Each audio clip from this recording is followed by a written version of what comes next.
De todas as séries anunciadas para o MCU, Loki sempre foi a que eu tinha mais expectativa.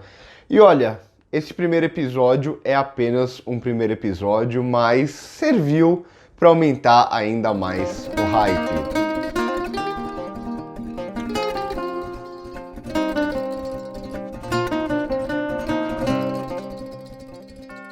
Quem acompanha o canal há mais tempo sabe que nesses vídeos por episódio, principalmente de séries da Marvel, eu não fico tentando caçar referências, não é o meu objetivo aqui, e sim fazer uma análise daquilo que eu percebi, daquilo que eu senti assistindo ao episódio. Também não chega a ser uma crítica, e eu deixo aberto os comentários para vocês escreverem tanto o que vocês acharam, quanto as referências que vocês pegaram nesse primeiro episódio de Loki.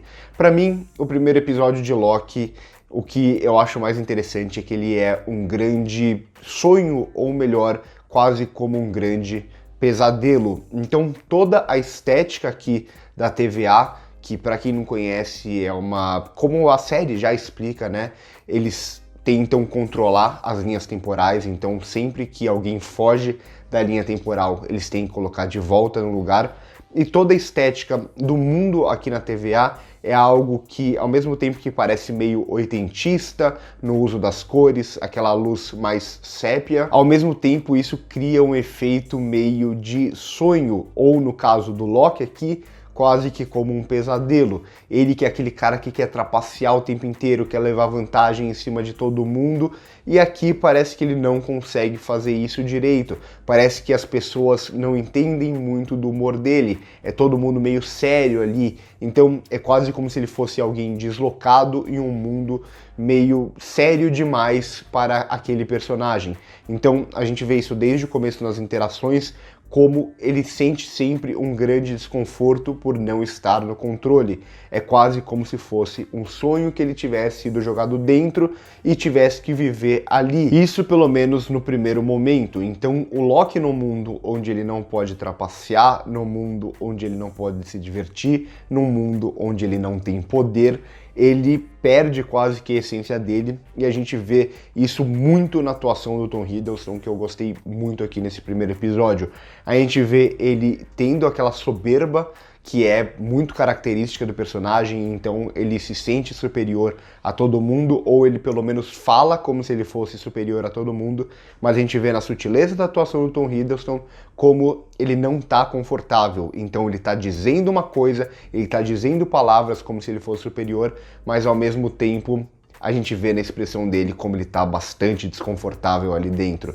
Gosto muito também da interação, e acho que toda essa lógica fica mais clara na interação entre ele e o personagem do Owen Wilson, que aqui ele tem uma espécie de sarcasmo, mas não é exatamente um sarcasmo, né? É quase como se ele acreditasse naquelas coisas que ele tá falando, o que gera ainda mais desconforto pro Loki. Então essa interação dos dois, pra mim, é a melhor coisa de todo o episódio, ao mesmo tempo que o episódio aproveita para fazer uma espécie de recap, né, das passagens do Loki durante todo o universo. E ao mesmo tempo que quando eles fazem isso, eles também criam uma ideia de aqui a gente tem o Loki antigo, o Loki mau, o Loki que invadiu a Terra, mas ao mesmo tempo, a partir do momento que o Loki ele vê o futuro dele no que ele se transformou, a gente vê também que ao mesmo tempo que esse é o Loki antigo, esse daqui também é o Loki dos últimos filmes do universo, porque ele tem um pouco de cada um deles, e a gente vê também pela primeira vez o Loki abrindo o coração dele, o Loki falando porque ele comete a maldade, que passa mais uma vez por isso de ter o controle, de ser temido. Então eu gosto muito de como ele trabalha, o episódio trabalha esses dois Lokis, o Loki lá do primeiro Vingadores e o Loki do Vingadores Guerra Infinita. Mas aí surge uma pergunta: tem realmente uma grande diferença entre esses dois Lokis?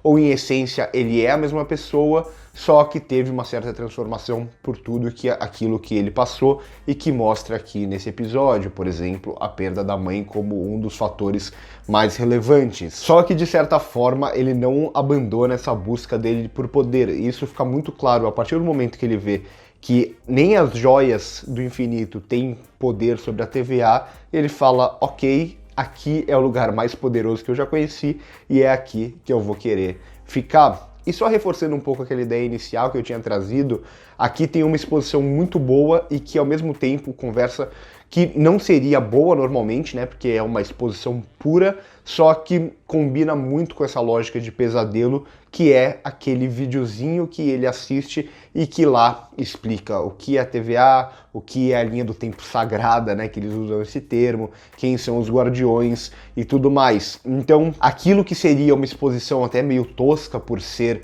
nossa, olha só, isso daqui é o que o público precisa saber e ao mesmo tempo é o que o Loki precisa saber dentro da série, a forma como é feita com aquele videozinho meio creepy, eu acho que combina muito com essa ideia de um sonho, de um pesadelo, aquilo que foge muito da nossa realidade. E eu gosto da Marvel quebrando a própria lógica de realidade que ela construiu durante todo o universo, algo que eu já tinha falado lá em WandaVision e que parece que vai se repetir aqui com essa lógica, não só da viagem do tempo, mas a própria lógica da TVA, desse mundo criado aqui dos Guardiões, entra muito nisso. Só que além do Loki ele não ter o controle aqui nesse episódio, é muito engraçado ver também como ele não consegue entender as pessoas dentro da TVA, como as pessoas vão seguir ordens meio que cegamente e por que vocês estão fazendo isso, porque os Guardiões mandaram, vocês nem se questionam do que você está fazendo. Então é o Loki trazendo questionamentos dele, de tudo que ele passou e da pessoa que ele é,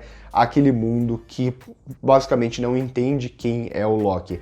Então eu acho que esse episódio ele passa muito pelo conflito desses dois diferentes aqui, de todo o universo da TVA e do Loki desconfortável nesse lugar, tudo numa estética que, ao mesmo tempo que é muito oitentista, é também uma estética que combina muito com uma lógica meio de sonho, uma lógica até meio artificial, uma lógica um pouco incômoda também, e isso aparece muito visualmente. Então, gostei bastante desse primeiro episódio de Loki. Tem algumas referências, é claro, tem ali a do D.B. Cooper. Eles já tinham anunciado isso no trailer e talvez isso seja a única coisa que tenha me decepcionado um pouco mais aqui nesse episódio, porque eu achei que ia ter mais tempo para a história do D.B. Cooper, que para quem não conhece é uma história real de um assalto megalomaníaco e que o corpo do D.B. Cooper nunca foi encontrado, então ninguém sabe o que aconteceu, só encontraram as notas de dinheiro, como eles fazem referência aqui nesse episódio, então ninguém sabe se ele conseguiu realizar o roubo dele, o que aconteceu com essa pessoa na vida real, e aqui eles pegam o Loki e colocam no lugar do D.B. Cooper, ele vira o D.B. Cooper, mas ainda assim é uma cena bem rapidinha ali, né, uma sequência bem rápida, eu queria ter visto mais, eu acho que poderia ter rendido mais essa história que é muito interessante na vida real. E me falem aí nos comentários se eu tô viajando, mas quando o Loki vê as joias do infinito, aqui ele pega na mão, e a gente não sabe se ele ficou ou se ele colocou de volta, é a joia do tempo. E nas HQs, se eu não estou enganado, tem uma relação que o Loki se transforma no Mago Supremo em uma, é claro, das muitas variantes que a gente tem em HQ. A gente sabe que já aconteceu muitas e muitas coisas na HQ.